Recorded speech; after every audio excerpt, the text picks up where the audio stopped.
does that now mean that that you need to pray to them and like bow to them and say, "Oh, thank you, Mr. Millionaire, Mr. Billionaire, for giving me a job. Oh, thank you for exploiting my country and all of its resources, so that I could, have a minimum wage job."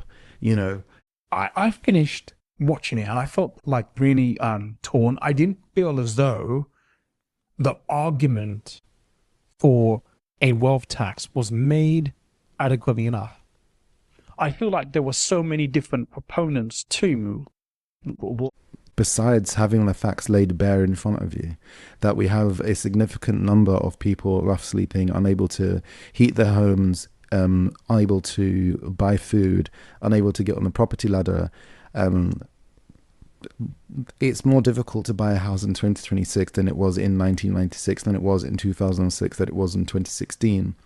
That is not because of any one particular individual, but it is because the amount of assets that we have in this country, and due to inflation and other macroeconomic issues that have been occurring all throughout the world, has made life harder for the average person.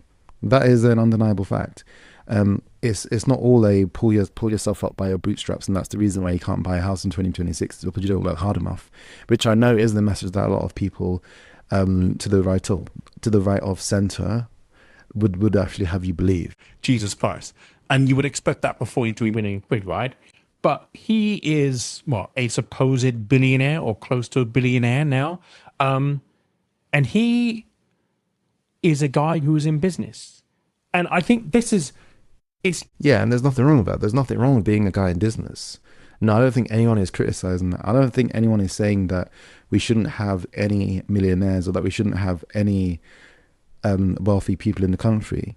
The argument is just that they need to pay their fair share. And I know people are going to say, "Oh, but millionaires already do pay their fair share. They already pay 43% of all income tax, or blah blah, whatever the figure is." That might be true. Their millionaires haven't just decided to get up and go. And this idea that we should be scared about millionaires leaving and taking jobs. If millionaires leave and take their jobs, I guarantee you within a week, this country will be able to produce more millionaires who will be able to create jobs. Now you leave this space, okay, cool, take your business and go somewhere else, so that now a competitor can come in and can actually start treating the lecturer and the customers like human beings. Maybe that would be a good start. Stuck out to me when Gary kind of asked him around his wealth, what he owned. He's got 10 properties worth over 100 million quid in the UK at this given time. And he talked about the fact that if he doesn't look at investing money if it's not returning 13%, anything below that, he does not even bother. Now, 113 million for like a billionaire, like you can drive that home. The number 130 million pounds being added on to your net worth every year for basically doing nothing. I think the average person can just about quantify that.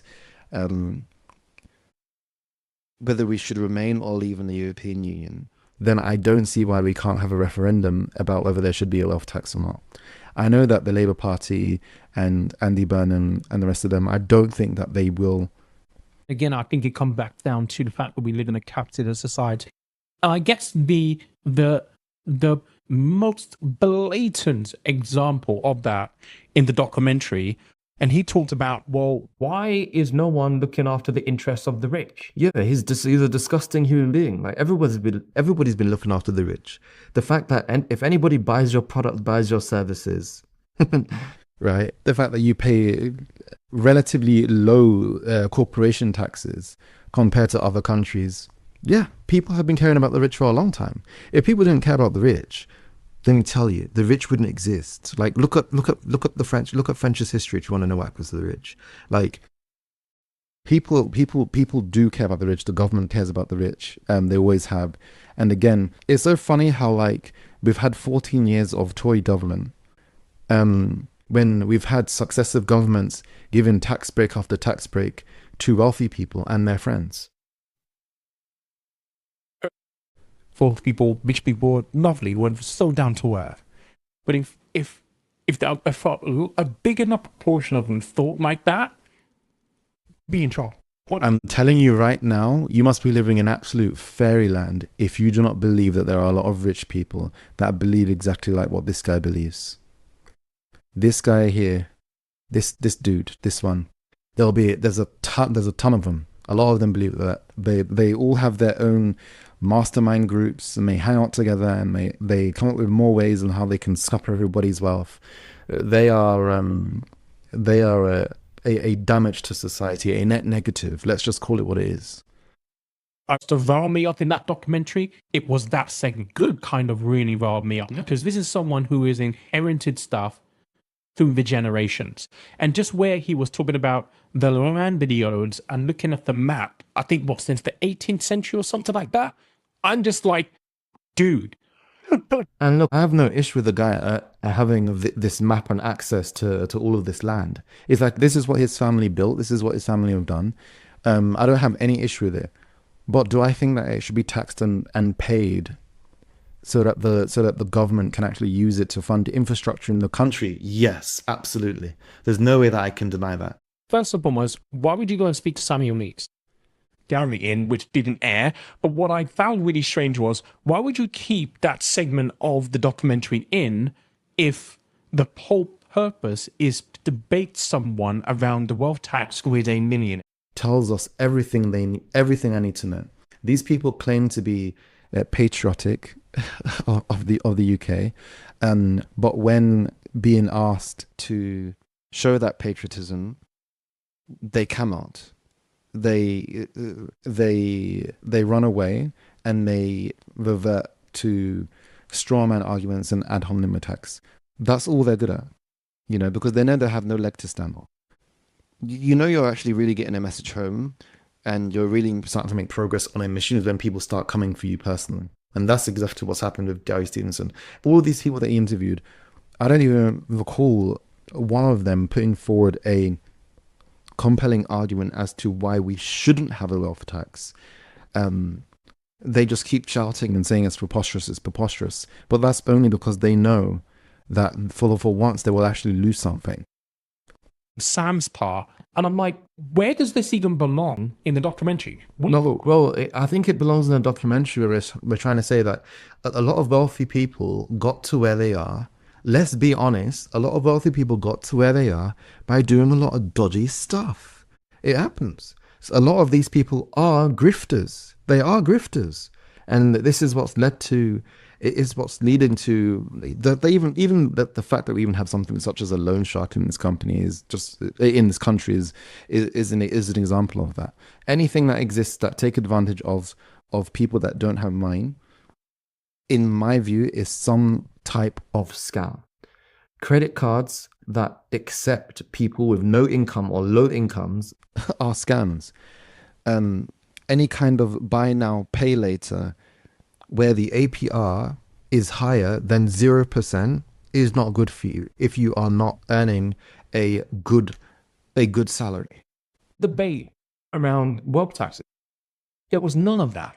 So why would you keep... There was a debate about wealth taxes. There was a debate about wealth taxes. Probably not a debate about wealth taxes specifically with Samuel Leeds, but with some of the others.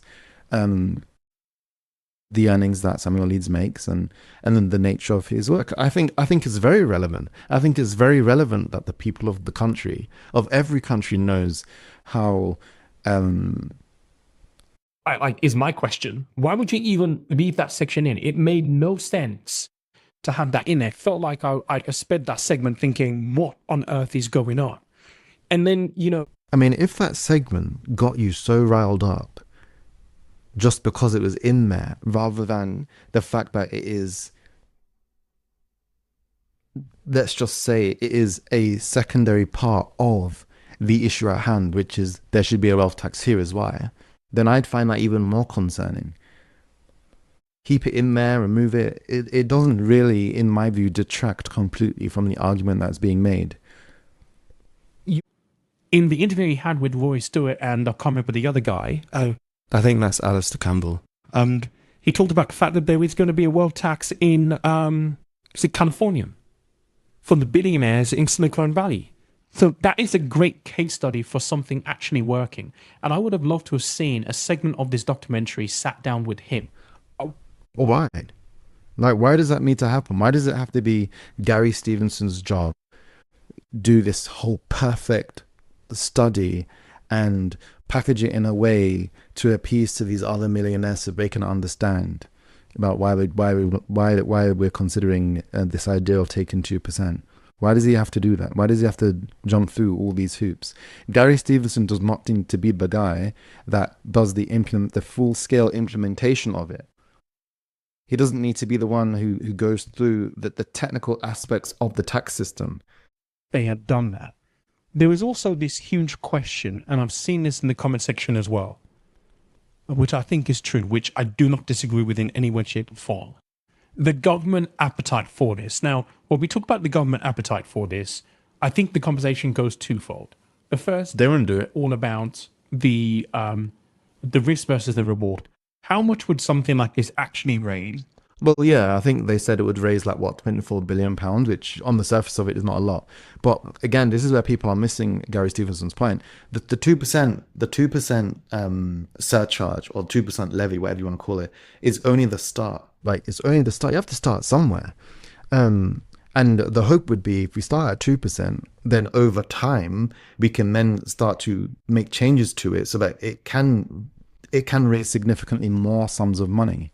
That can then be distilled down and invested in the necessary services that this country needs.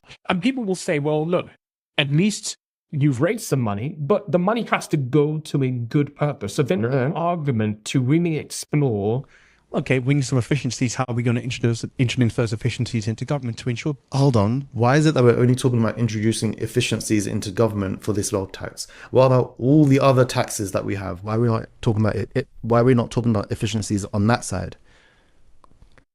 Nobody's interested about government efficiency on all the other spending, but the one that now we start talking about wealth tax, we want to start doing. We want to start playing inefficiency control. It's crazy. I mean, whether people like to admit it or not, they will pay VAT, they will pay corporation tax, not as much as they should. And that is a different conversation, like I said on Monday. There needs to be something where we explicitly talk about how companies offshore and actually avoid corporation tax in the UK. Yeah, that's true, but we've been talking about this for 50 years and nothing has happened. Nothing has happened for 50 years about trying to make sure that companies are not setting up offshore accounts and shifting money over there so that they don't pay any corporation tax here in the UK like Amazon and the rest of them. Like, we've been talking about this for ages and nothing has happened. So now we have someone who's come on board and is now trying to come up with a new way, and everybody's now running scared because they know that he's onto something. That's the truth. They know that he's onto something. We believe in that. And I don't think it's something, it wasn't explicitly said in the documentary. Do you feel like there is an underlying kind of sense, murmuring, that a lot of Gary's messaging doesn't necessarily encourage wealth creation? That's a very strong statement, which I disagree with vehemently. Like, as someone that has had six-figure incomes, businesses, has pulled himself up by his bootstraps to get to where I am today, and I don't get that messaging from him at all. I don't get this messaging from him that. But we cannot assume that the average person is just going to be able to wake up one morning and start a business and start making 100k a month. Let's just stop with that nonsense, because we know it's not true. It doesn't mean that I can assume that every other person in this country even of a similar intelligence level, even those who I would consider to be smarter than me, would be able to just rock up tomorrow, start their own thing, and also start making out. Only so many people can win at this game. That's why it is a game. Does winning have to mean taking everything? That's the question we should be asking. Does winning mean taking everything and that everybody else who doesn't want to become a millionaire or hire 10,000 people and have 50 flats and 150 buildings, commercial and residential properties. Does it mean that if you don't want to be that kind of person, that you deserve to have nothing? Is that what we're saying? What kind of country is that? Oh, thank you for even considering to allow me to go on PTO.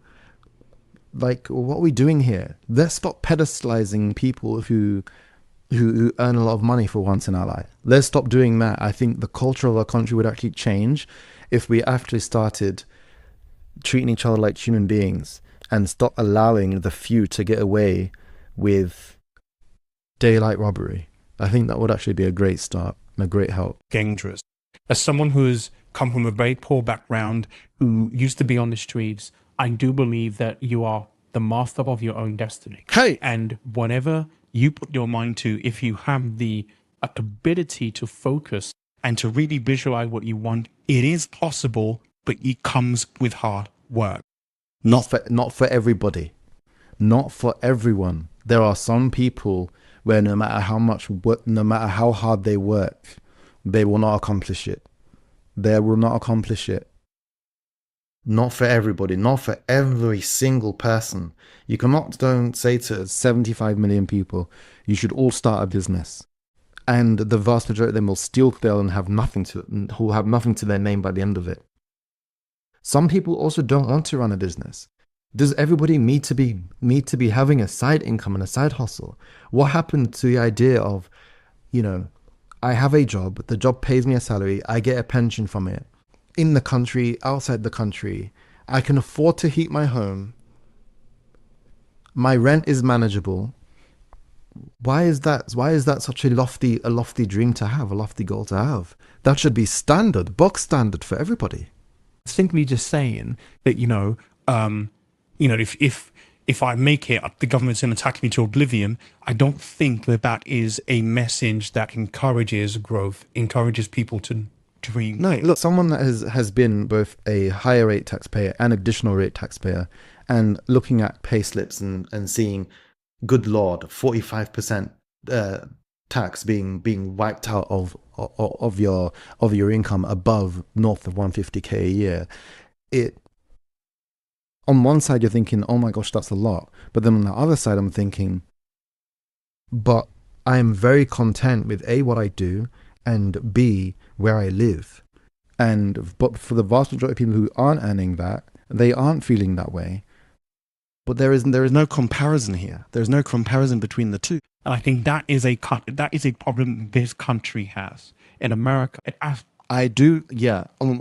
There is one aspect of this country's culture that I do agree with you on, which is there does seem to be a culture of low attainment in general.